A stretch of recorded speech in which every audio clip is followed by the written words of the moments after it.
conséquences d'une mainmise américaine sur cette île stratégique?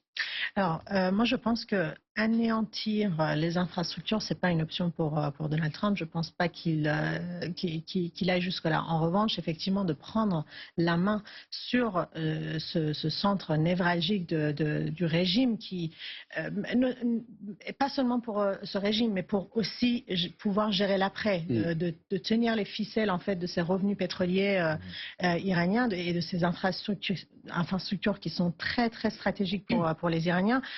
Ça lui permet vraiment de pouvoir enclencher peut-être la phase d'après. En revanche, oui, anéantir, je ne pense pas que ce soit une option, surtout qu'ils connaissent les Iraniens, qui sont, pour les Iraniens, vous savez, le pétrole, ça fait partie des patrimoines vraiment très très importants. Donc, les Antilles, ça représente 90% de l'exportation de brut en Iran, cette île de Caria. Et puis ça relève du nationalisme en fait iranien qui, même si on est de fait en partenariat avec cette coalition militaire, si on touche aux infrastructures vraiment pétrolières, je pense que là, on changerait un peu l'état d'esprit des gens. Dites-moi aujourd'hui que cette guerre est en train de les renforcer.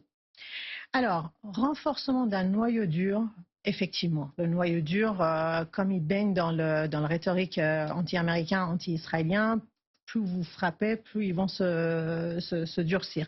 En revanche, nous, on a aussi des signaux que ce cercle, en fait, en dehors de ce noyau dur, il y a un cercle qui tenait à ce régime. On disait généralement qu'il y a 10 millions de soutien à ce régime. Dans ces 10 millions, il y a un pacte social, il y a un contrat social, financier.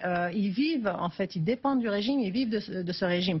Ils vivent avec le rhétorique depuis des années d'une sécurité, d'une puissance régionale, c'est tout ce que le régime leur a vendu. C'est moins de 20% des Iraniens, de ce que j'ai pu dire dans la presse, qui soutiennent aujourd'hui le régime. Alors 20%, c'était des chiffres il y a longtemps. Moins d'1%, oui, on dit 10 millions, ça doit faire dans les 10% aujourd'hui. 10-15%.